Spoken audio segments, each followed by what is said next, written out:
ಆದಿಜಾಂಬವ ಮಾದಿಗ ಮಹಾಸಭಾ ಮತ್ತು ಯಲಹಂಕ ತಾಲೂಕು ಮಾದಿಗ ಮುಖಂಡರುಗಳ ಸಭೆ. ಯಲಹಂಕ ತಾಲೂಕು ಆದಿಜಾಂಬವ ಮಾದಿಗ ಮಹಾಸಭಾ ವತಿಯಿಂದ ಮಾದಿಗ ಮುಖಂಡರುಗಳ ಸಭೆಯು ಕಸಗಟ್ಟಪುರ ಗ್ರಾಮ ಪಂಚಾಯಿತಿ ಸಭಾಂಗಣದಲ್ಲಿ ನಡೆಯಿತು. ಸಭೆಯಲ್ಲಿ ಭಾರತದ ಮಾಜಿ ಪ್ರಧಾನಿಗಳಾದ ಬಾಬು ಜಗಜೀವನ್ ರಾಮ್ ಅವರ 118ನೇ ಹುಟ್ಟುಹಬ್ಬದ ಪ್ರಯುಕ್ತ ಅವರ ಭಾವಚಿತ್ರಕ್ಕೆ ಮಾದಿಗ ಮುಖಂಡರುಗಳು ಪುಷ್ಪ ನಮನ ಸಲ್ಲಿಸಿದರು. ನಂತರ ಮಾದಿಗ ಮುಖಂಡರುಗಳು ಸಭೆಯನ್ನು ಉದ್ದೇಶಿಸಿ ಮಾತನಾಡಿ, ರಾಜ್ಯ ಸರ್ಕಾರದಿಂದ ಪರಿಶಿಷ್ಟ ಜಾತಿಯ 101 ಜಾತಿಯ ಸರ್ವೆ ನಡೆಸುತ್ತಿದ್ದು, ಸರ್ವೆ ಸಂದರ್ಭದಲ್ಲಿ ಮಾದಿಗ ಎಂದು ನಮೂದಿಸುವಂತೆ ಜನರಲ್ಲಿ ಜಾಗೃತಿ ಮೂಡಿಸಲು ಸಭೆಯಲ್ಲಿ ತೀರ್ಮಾನ ಕೈಗೊಳ್ಳಲಾಯಿತು. ಈ ಸಭೆಯಲ್ಲಿ ಕಸಗಟ್ಟಪುರ ಗ್ರಾಮ ಪಂಚಾಯಿತಿ ಅಧ್ಯಕ್ಷರಾದ ಜಿ. ಸಂಧ್ಯಾ, ಆದಿಜಾಂಬವ ಮಾದಿಗ ಮಹಾಸಭಾ ಯಲಹಂಕ ತಾಲೂಕು ಅಧ್ಯಕ್ಷರಾದ ಸೋಲದೇವನಹಳ್ಳಿ ವೆಂಕಟೇಶ್ ಮೂರ್ತಿ, ಎಐಬಿಎಸ್ಪಿ ರಾಜ್ಯ ಕಾರ್ಯದರ್ಶಿ ಆರ್. ಮಂಜುನಾಥ್, ಮಾದಿಗ ಮುಖಂಡರುಗಳಾದ ಲಿಂಗನಹಳ್ಳಿ ವೆಂಕಟೇಶ್, ಬಿ. ಶ್ರೀನಿವಾಸಯ್ಯ, ಮುನಿರಾಜು, ಡಿ. ಕುಮಾರ್ ಮುಂತಾದ ಮುಖಂಡರುಗಳು ಉಪಸ್ಥಿತರಿದ್ದರು. ವರದಿ ಹನುಮಂತರಾಜು, ಎನ್ಕೆಎಸ್ ಟಿವಿ4 ಬೆಂಗಳೂರು.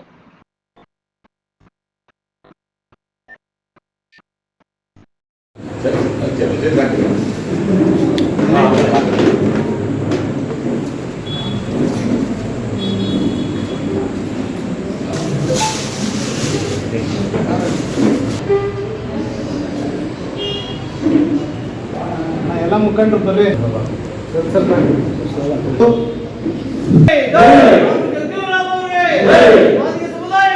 ಮಾನವತಾವಾದಿ ಬಾಬಾ ಸಾಹೇಬ್ ಅಂಬೇಡ್ಕರ್ ಹಾಗೂ ಜಗಜೀವನರಾಮ್ ಅವರಿಗೆ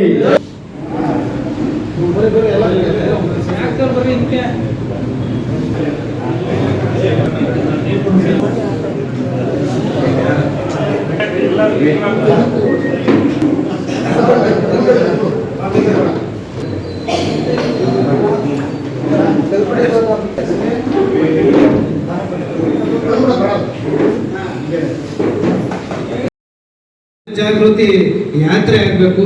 ಪ್ರತಿ ಮನೆಗಳಿಗೂ ಸಹ ಈ ವಿಷಯ ಮುಟ್ಟಿಸ್ಬೇಕು. ಹಾಗಾಗಿರೋದ್ರಿಂದ ನಾವು ಸಮುದಾಯದ ಮುಖಂಡರುಗಳು ಈ ಒಳ ಮೀಸಲಾತಿ ಹೋರಾಟದ ಅಂತಿಮ ಘಟ್ಟಕ್ಕೆ ಬಂದು ತಲುಪಿದ್ದೀವಿ.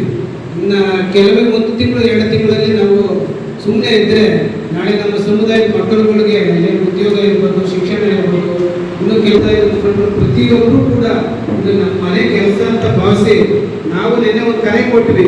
ಕರೆ ಕೊಟ್ಟಾಗ ಬರೀ ನಾವೇ ಹೇಳಬೇಕು ಅನ್ನೋದೇನು ಒಂದ್ಸಲ ಇಕ್ಕಲಕ್ಕೆ ಹೋಗ್ಬಾರ್ದು.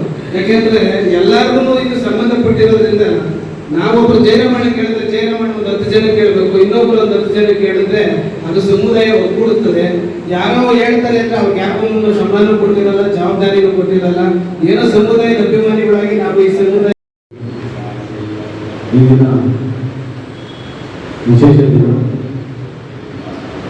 ಏಕೆಂದರೆ ಬಾಬು ಜಗಜೀವನ್ ಸಾಹೇಬರು ಜಯಂತಿ ದಿನ.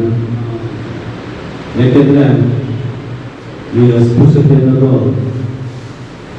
ಭಾಳ ಕೆಳಮಟ್ಟದ್ದು, ಭಾಳ ಕೀಳು ಮಟ್ಟದ್ದು ಅಸ್ಪೃಶ್ಯತೆ. ಏನು ಅಸ್ಪೃಶ್ಯ ನಾವಿದ್ದೀವಿ 100 ವರ್ಷಗಳ ಹಿಂದೆ ಮುಂಗಡೆ ಮಟ್ಟಿ ಕಟ್ಟಬೇಕಾಯಿತು. ಮುಂಗಡೆ ಮಡಕೆ ಏಕೆ ಅಂತಂದ್ರೆ ಹಿಂದೂ ಬಂದ್ರೆ ಜಾಗ ಸುಡಿಯಕ್ಕೆ ನನಗೂ ಏನಿಲ್ಲ. ಹಿಂಗಡೆ ಪಂಚಾಯ ಕಟ್ಟಬೇಕಾಯ್ತು ಅಂತಂದ್ರೆ ಅದೇನು ಹೆಜ್ಜೆ ಗುರುತಿತ್ತು ನಮ್ದು. ಆ ಹೆಜ್ಜೆ ಗುರುತು ಕಾರಣದಲ್ಲಿ ಗುರ್ಸ್ಕೊಡ್ಬೇಕು ಅಂತ ಸಂದರ್ಭದಲ್ಲಿ ನಮ್ಮ ನಾಯಕರು ಬಾಬು ಜಗಜೀವನ್ ಸಾಹೇಬರು ಈ ದೇಶ ಕಂಡ ಮಹಾನ್ ನಾಯಕ ಬಾಬು ಜಗಜೀವನ್. ಹಾಗೆಯೇ ಅವರು ಈ ದೇಶದ ಪ್ರಧಾನಮಂತ್ರಿ ಆಗಬೇಕಾಯಿತು. ಕಾರಣಾಂತರದಿಂದ ಈ ಜಾತಿ ವ್ಯವಸ್ಥೆ ರೂಪದಲ್ಲಿ ಮುಂದು ಅವರು ಕಡೆಗೆ ಮಾಜಿ ಉಪಪ್ರಧಾನಿ. ಹಾಗೆಯೇ ಅವರು ಹಸಿರು ಕ್ರಾಂತಿ ಅಧಿಕಾರ ಕೃಷಿ ಸಚಿವರಾಗಿದ್ದರು. ಈ ದೇಶದಲ್ಲಿ 1970, 80, 90 ಏನು ಈ ದಶಕದಲ್ಲಿ ಭಾಳ ಬರಗಾಲ, ಭೀಕರ ಬರಗಾಲ, ಮಳೆ ಇಲ್ಲ, ಬೆಳೆ ಇಲ್ಲ. ಆಮೇಲೆ ನಾವು ಕಟ್ಟಿಗೆ ಗೊಬ್ಬರ, ಹಸಿ ಗೊಬ್ಬರ ಏನೈತೆ ತಿಪ್ಪೆ ಕಸ ಗೊಬ್ಬರ, ಆ ಕಸದಲ್ಲಿ ನಾವು ಬೆಳೆ ತಂದು ಜೀವನ ಮಾಡ್ತಿದ್ವಿ. ಆ ಬೆಳೆ ಬುಸು ಒಂದೇ ಬೆಳೆ ಬರ್ತಾ ಇತ್ತು. ಆಗ ಆ ಜನಸಂಖ್ಯೆ ದಿನ ನಮ್ಮ ಬೆಂಗಳೂರು ಮಾದಿಗ ಅನ್ನೋ ಒಂದು ವಿಚಾರವಾಗಿ ಈಗ ಬೆಂಗಳೂರು ನಗರದಾದ್ಯಂತ ಅದರಲ್ಲೂ ವಿಶೇಷವಾಗಿ ಯಲಹಂಕ ವಿಧಾನಸಭಾ ಕ್ಷೇತ್ರ ವ್ಯಾಪ್ತಿ ಒಳಪಟ್ಟಂತೆ ಇವತ್ತು ಮಾದಿಗರಿಗೆ ಅರಿವು ಮೂಡಿಸುವಂತ ಒಂದು ಕಾರ್ಯಕ್ರಮನ ಇವತ್ತು ಒಂದು ಶಿಬಿರನ ಅಂತ ಹೇಳ್ಬೋದು. ಆ ಈ ಒಂದು ಕಾರ್ಯಕ್ರಮವನ್ನು ಇಟ್ಕೊಂಡು ಇವತ್ತು ಆಯೋಜನೆ ಮಾಡಿದ್ದೀರಿ. ತಮಗೆ ಆಯೋಜನೆ ಮಾಡಿದವರು ಎಲ್ಲರನ್ನು ಸಹ ಪ್ರಪ್ರಥಮವಾಗಿ ನನ್ನ ಕಡೆಯಿಂದ ಅಭಿನಂದನೆ. ಈಗ ನನಗೆ ನನ್ನ ಸ್ನೇಹಿತರು ಹೇಳಿದ್ರು ವಿಚಾರ ಮಾದಿಗ ಅನ್ನೋದಕ್ಕೆ ಯಾವ ರೀತಿ ನಾವು ಅವರು ಮೂಡಿಸ್ಬೇಕು, ಮತ್ತೆ ಯಾರಿಗೆ ತಿಳುವಳಿಕೆ ಹೇಳಿ ಆ ಒಂದು ಜಾತಿ ಕಾಲಮಲ್ಲಿ ಬರ್ಸ್ಬೇಕು ಹಳ್ಳಿಗಳ ಮೇಲೆ ಅಂತ, ಹಳ್ಳಿಗಳಿಗೆ ಹೋಗಿ ತಿಳಿಸ್ಬೇಕು ಅನ್ನೋದು ಯಾವ ರೀತಿ ಅನ್ನೋದ್ರ ಬಗ್ಗೆ ಮಾತಾಡಿದ್ರು. ಖಂಡಿತವಾಗೂ ಅದಕ್ಕೆ ನಾನು ನಿಮ್ಮ ಮಾತಿಗೆ ನಾನು ಬದ್ಧನಾಗಿರ್ತೀನಿ. ಅದರಲ್ಲೂ ವಿಶೇಷವಾಗಿ ನಾವು ಆ ಒಂದು ವಾಕ್ಯನ ಬರ್ಸ್ಬೇಕಾದ್ರೆ ನಾವು ಮುಖ್ಯವಾಗಿ ನಮ್ಮ ಪೂರ್ವಿಕರ ಆ ಕಷ್ಟ ಸುಖ ದುಃಖ ದುಮ್ಮಾನಗಳನ್ನೆಲ್ಲ ನಾವು ನಮಗೆ ಅರ್ಥವಾಗಿದ್ದಾಗ ಮಾತ್ರ ನಾವು ಅವ್ರಿಗೆ ಯಾವ ರೀತಿ ಅರ್ಥ ಮಾಡಿಸ್ಬೋದು ಅನ್ನೋದು ಮಾತ್ರ ಅವಾಗ ನಮಗೆ ಅರ್ಥ ಆಗ್ತದೆ. ಆ ಕಾರಣಕ್ಕೋಸ್ಕರ ದಯಮಾಡಿ ಈಗ ನಾವೆಲ್ಲ ಮಾದಿಗರನ್ನ ಕಾಲಂನಲ್ಲಿ ಪರಿಶಿಷ್ಟ ಜಾತಿ ಮಾದಿಗ ಜಾತಿಗೆ ಸೇವೆ ಒಳಪಟ್ಟವರು ನಾವು ಬರ್ಸಿ ಅಂತ ಹೇಳೋದು ಸಹಜವಾಗಿ ಎಲ್ಲರಿಗೂ ಗೊತ್ತಿರುತ್ತದೆ. ಇಲ್ಲೆಲ್ಲರೂ ದಶಕಗಳಿಂದಲೂ ಸಹ ಹೋರಾಟ ಮಾಡಿ ಬಂದಿರಂತ ಎಲ್ಲ ಧುರೀಣರು ಇಲ್ಲಿ ನಮ್ಮ ನಾಯಕರಿದ್ದಾರೆ. ಇಲ್ಲಿ ಯಾರಿಗೂ ಪಾಠ ಮಾಡಬೇಕಾಗಿಲ್ಲ, ಯಾರಿಗೂ ಭಾಷಣ ಮಾಡೋ ಅವಶ್ಯಕತೆ ಇಲ್ಲ. ಅದು ಮೊದಲನೇದಾಗಿ ನಾನು ತಮ್ಮ ಮನವರಿಕೆ ಮಾಡ್ಕೊಳ್ತಾ ಇದ್ದೀನಿ ನನ್ನ ಸ್ನೇಹಿತರಿಗೆ.